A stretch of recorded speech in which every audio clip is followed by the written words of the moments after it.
with Years of Years, and it's this week in Disney for August 8th to August 14th.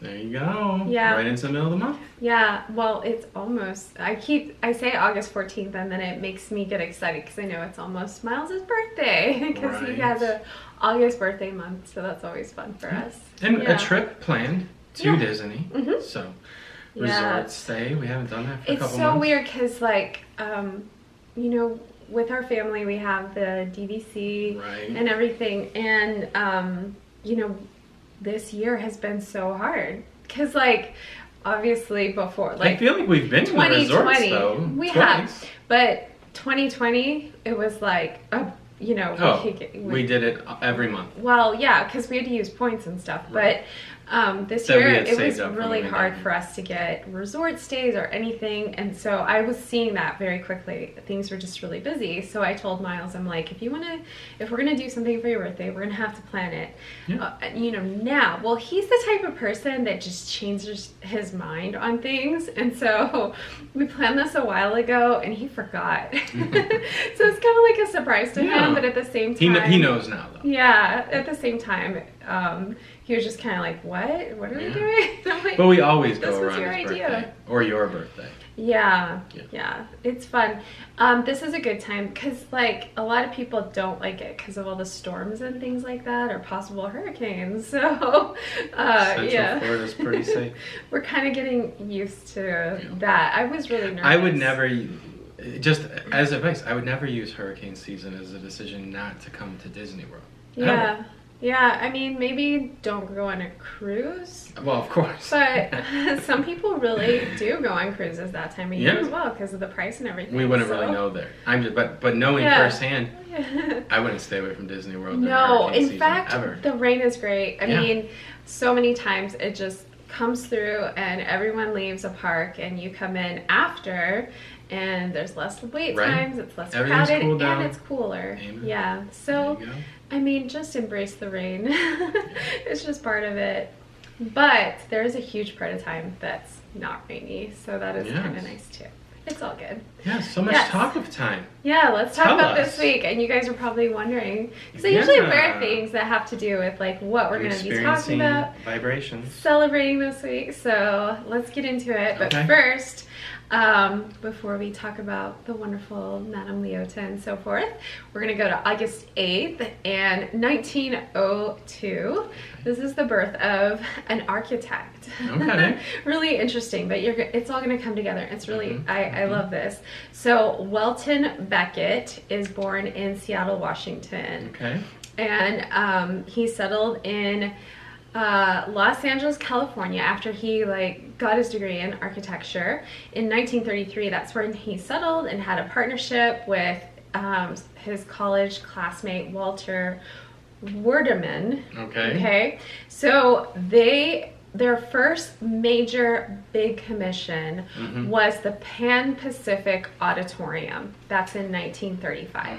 And then after they did this, like, people were so impressed that, like, big stars wanted them to build their houses of the time, like, so they were big in Los Angeles. So the thing they built, though, their first commission, is basically the design for the entrance to MGM Studios. Like, entrance. So when you come into the park now, you go through security. After you go through security, there's the ticket area. And it's so 1930s Hollywood. But it is an exact replica. It's a replica of this Pan Pacific Auditorium in Los Angeles, California. And kind of ties to the Hyperion in feel as well. Right. So then later on, Walt Disney got involved with Welton Becket because of his great design work, and he put forth the designs for the 1964 and 1965 World's Fair. There you go. You know, that was sponsored by General Motors and all of that. So that's Shaping really, really the look, cool. feel, and architecture. Yes, but then of course Disney World was coming. Walt Disney World was coming, so he did the resort designs for. He actually did the Thai inspired and the like Asian resort, and the Persian style and the Venetian. Those three did not get built, but he did design the Polynesian and the contemporary resorts. The Poly. Yeah. So he was a good friend of Walt's, apparently, and he actually had tried to Walt Disney tried to what hire, integrity the Poly has to this day. Yeah. I mean, architecturally. And the contemporary. It's a marvel. Both. I know, I'm just saying. Yeah. But anyway, Becket actually was really good friends with Walt Disney, and at the time that Disneyland was being built, and Walt Disney wanted to commission Becket for the whole project. And he said, Mr. Disney, no one can design Disneyland for you. You have to do it yourself. So I thought that was really interesting because he knew that Walt had this vision that he would see through.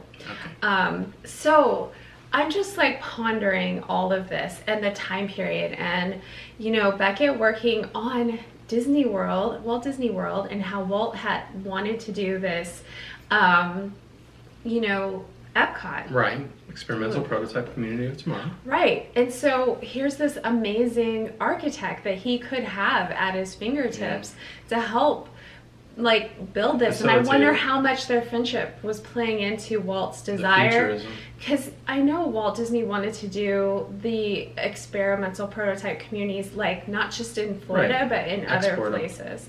And so it's just interesting. So you know, Walt Disney died in 1966, and then Becket died unfortunately in 1969. So he did not make it that long as well. Wow. So anyway, it's just, you know, speculation. But when you go to MGM Studios, you know, a lot of what Disney World does, and you know, all the other parks, they don't just like come up with these ideas. They actually use real architecture and real architects and ideas that were like championed and famous and amazing. Yes, and the reason that I think we discussed this previously when we were discussing it, that, you know, I mean, it really adds to the authenticity. You could go in and they're trying to just, you know, make you think of like a time period with like reinterpretations of things from that era, but they actually make replicas. Disney and MGM Studios at the time produced replicas of Hollywood heritage. And it makes it feel so, I think that's the authenticity. When you go to these parks and you feel immersed, I think it's because they really did go and find architecture that was renowned, and that, you know, when you go to Main Street, those buildings are based off of really famous buildings that you know, impress people in the communities. That Kodak camera's so great. I mean, yes, a lot of these things aren't actual size replicas. They're forced perspective replicas. Of course. But they are it's the so feeling authentic. you get, and very good. Yes. Yeah. So Welton Becket, that was Thank you, Mr. 1902, and then moving on to 1952. Please, like, I just want to say, like, turn this off if you have not seen this cartoon and go watch it and then come back. Wow. Because, like, if you haven't seen this cartoon, it's so worth it. In fact, when I watched it, I love to look at the comments when I'm researching stuff, because I learned so much in the comments, and then I'll double check the information too, but just people's like opinions matter a lot to me. And so this cartoon, Disney's The Little House. Okay. If you go watch it on YouTube, it's not on Disney Plus, unfortunately, but it's on YouTube.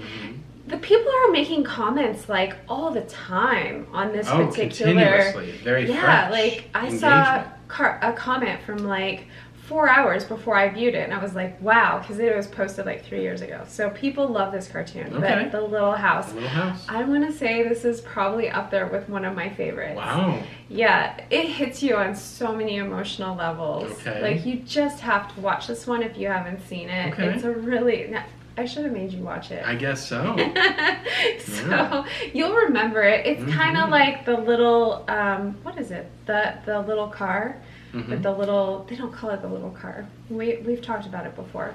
But it's the same kind of concept, like what the little house goes through over time, and you know, of course, being beloved, but then reality sets in, yes. and things happen, and life changes, and the effects. Is it that like it The has. Giving Tree? I mean, I feel like I've seen it, of course, but is it kind of like that? To The Giving Tree, but I love the animation on this one. 1952, of course, they were well set into animation, so it's well done and beautiful. But it's such a good story, and that's what I love about these cartoons from Disney.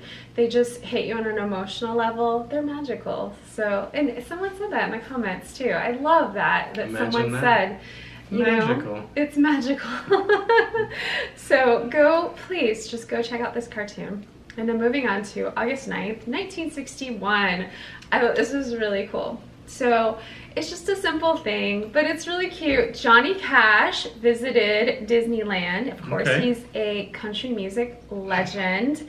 And he was actually photographed piloting the Mark Twain river boat. It's actually really cute. He's so young in this photo. Wow. You'll be surprised when you see it. Really? Oh yeah, he's very young, 1961. Okay, but an adult though. Yeah, I mean, I saw Johnny Cash like he was much older by the time, you know. Indeed. Yeah, but it happens. But yeah, we really love Johnny Cash. Like, oh my goodness. I mean, he did well. I think I've enjoyed him like in a reverse way. I love all of his music, of course. I love his many different like hats that he wears. But I mean, he had a very strong ministry to, you know, through his music to prisons and to jails and to those like, you know, underprivileged through choice.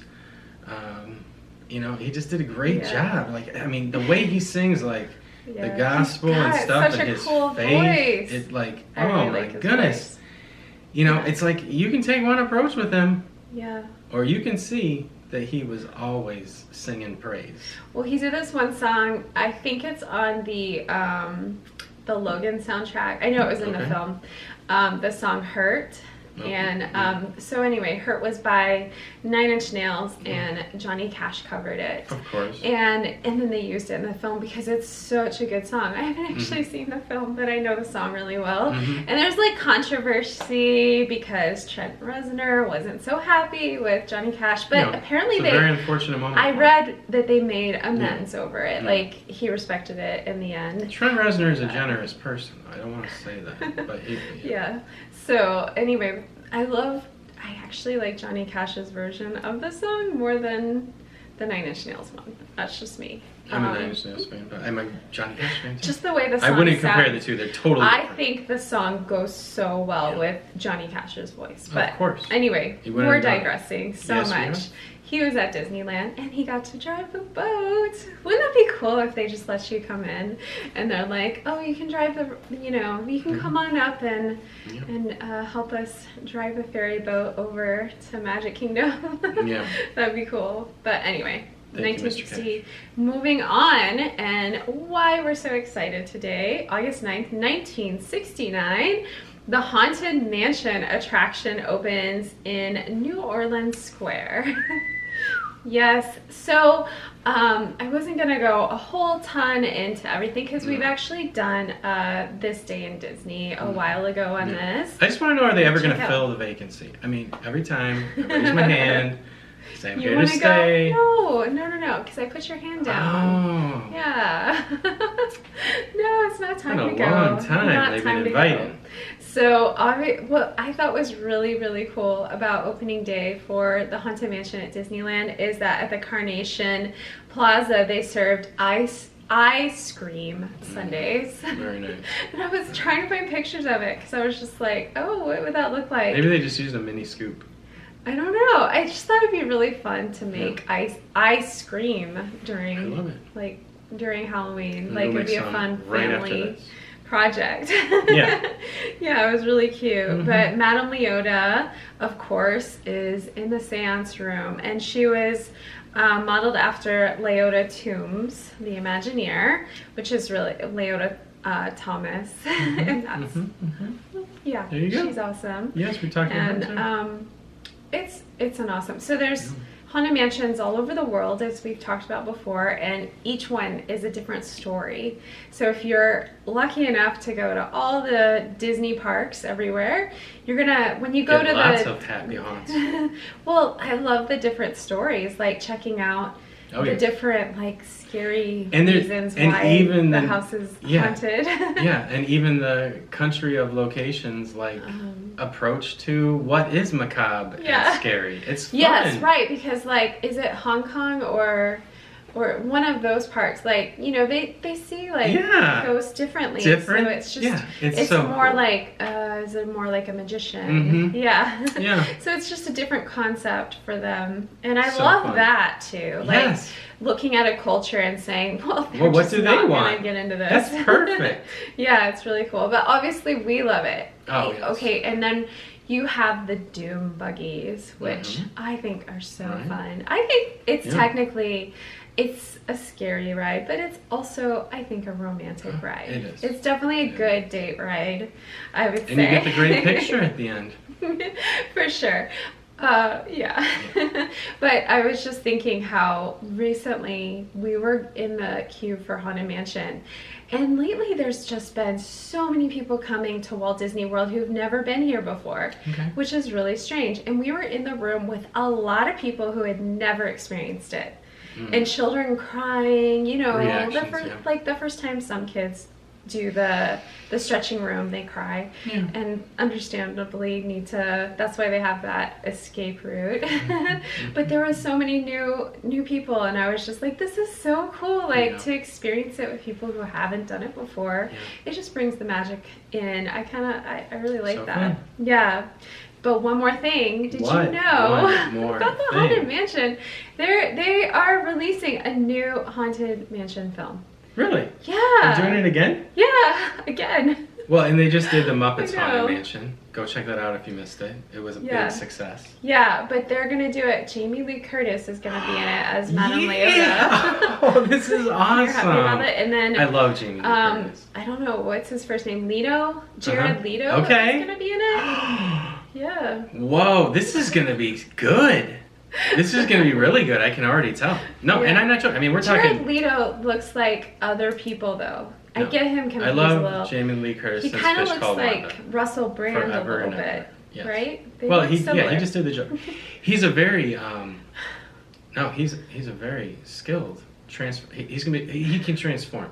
He will transform himself into what's required. Okay. And then, just on a side note, because we're talking about that, there's another movie they're talking about doing, which is the Tower of Terror movie. Really? With Scarlett Johansson in it. That's going to be awesome. Yeah, I'm all about that. I mean, go watch the Tower of Terror movie if you haven't seen it. You know I like the old one. Go check it out. Really? Yeah, Tower of Terror. Okay, but you said Scarlett Johansson. Yeah, so I said all that. Is well in the House of Mouse with them. She's going to be in a movie? Of course it You is. heard it here. It's all fine. That better be true. Who knows what that whole lawsuit was about. Oh my goodness. You can't trust anything these days. You just got to have positivity and hope and Don't believe forward. it. Don't go into the tower. It's a trap. No. We love you all. Oh my goodness. We love the tower. I love it. We should.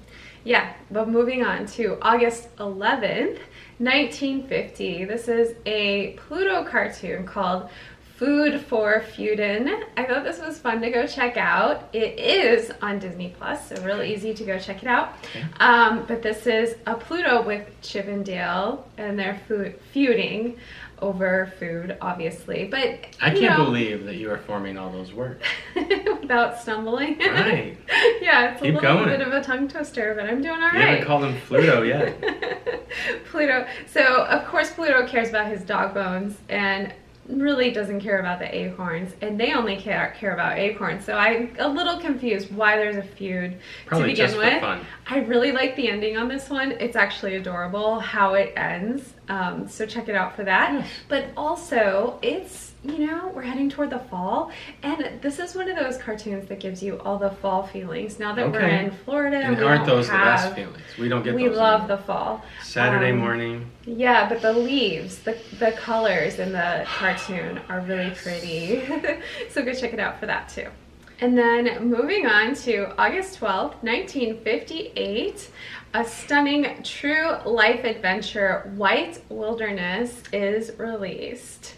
And the reason I brought this one up, and this is another one by James Algar, he actually, or this was really cool because it was formed in Canada's subarctic and Alaska's Arctic wilds. But it actually got nominated for 2 Academy Awards, and in 1959 it was awarded an Oscar for Best Documentary Feature and a Golden Bear as well, and in the Berlin International Film Festival. So it's really, really good. It's hard to watch it. You have to like go on, I think you can watch it on YouTube, but you have to pay. Oh my goodness. So you can't just watch it on there. So I actually like buying movies through YouTube. I feel like they're pretty secure. Yeah.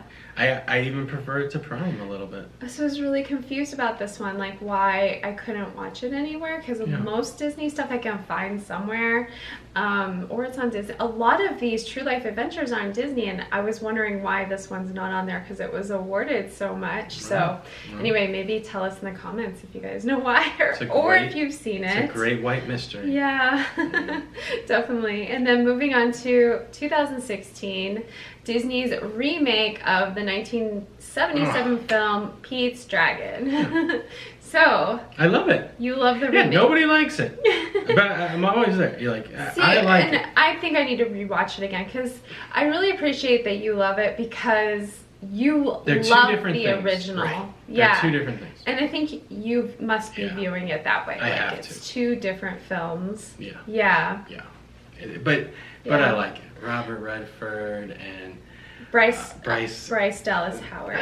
Yes. Yeah, she's cool. And she's in all the Jurassic films. Yeah, but it's a different film for her a little bit. Like, because that was right before Jurassic, I believe, for her. I believe so. Yeah. But it's interesting because her character seems very similar to me. Yeah. No, there's no doubt about that. Yeah. Yes. Yes. But it's good. It's fun. It's nice if you have a nice afternoon or whatever to go check. But she has done many characters that are not the same. I mean, her breakout was Lady in the Water, which was a very psychological role for her. M. Night Shyamalan film. Yeah. So, I mean, she's great in Pete's Dragon as well. Yeah, it's good, and I'm glad if you guys haven't seen it, go check it out, because like I didn't totally love it. I think my expectations for the classic, the way that it was, but Brad really loved it, and then I think I have a better attitude towards it now that I've seen it again, and I think I need to watch it. Yeah. We've talked about this previously, that I've watched it more than once. It's kind of weird. But you don't watch movies a lot. Like, you'll watch it once and that's it. Usually. I mean, it's on in the background. I'm not sitting there with popcorn, but it's like, I don't have a problem with it. I like it. That's it feels like an adult telling of one of my favorite stories. So it kind of just feels like they made it for my age, and it gives me another one to enjoy. That's cool. Yeah. I love that. And then moving on to August 13th, 1932. Disney's 44th Mickey Mouse cartoon, Mickey's Nightmare. Oh, no. Yeah, so I thought this was really, really important to talk about because of what we talked about last week, actually. Okay, so in this cartoon, Mickey has a nightmare. But his nightmare is basically that he gets married to Minnie Mouse, and the stork starts delivering all these mice. Oh, wow. So it sounds very like something that happened to Oswald. That's what happened in 1928. Poor Papa. That's right.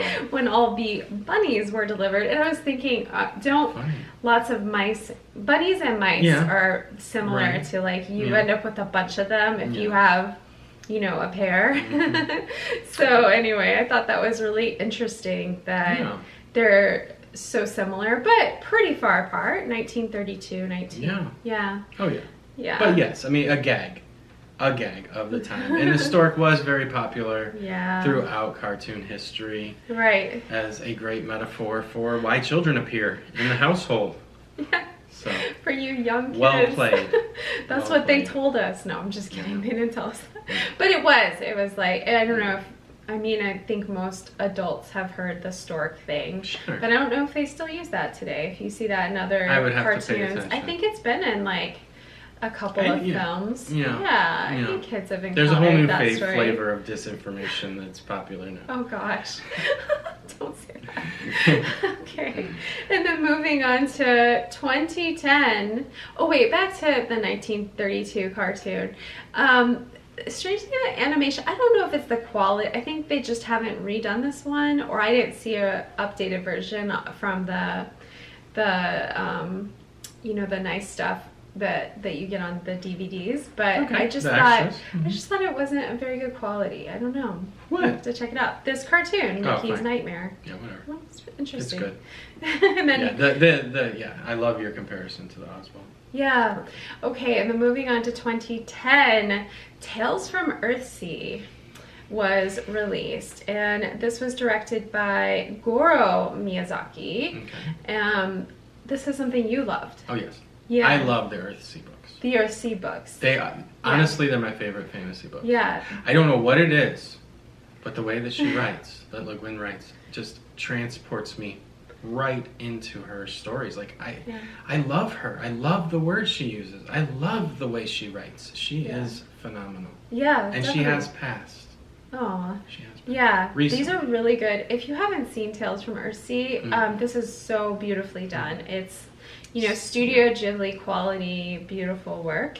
But then the voice cast I thought was really good too. Like William Dafoe, Timothy Dalton, Cheech Marin, Matt Levine. So like some really big names on it to give the voice cast some Cheech Marin. What's he doing? Go watch it.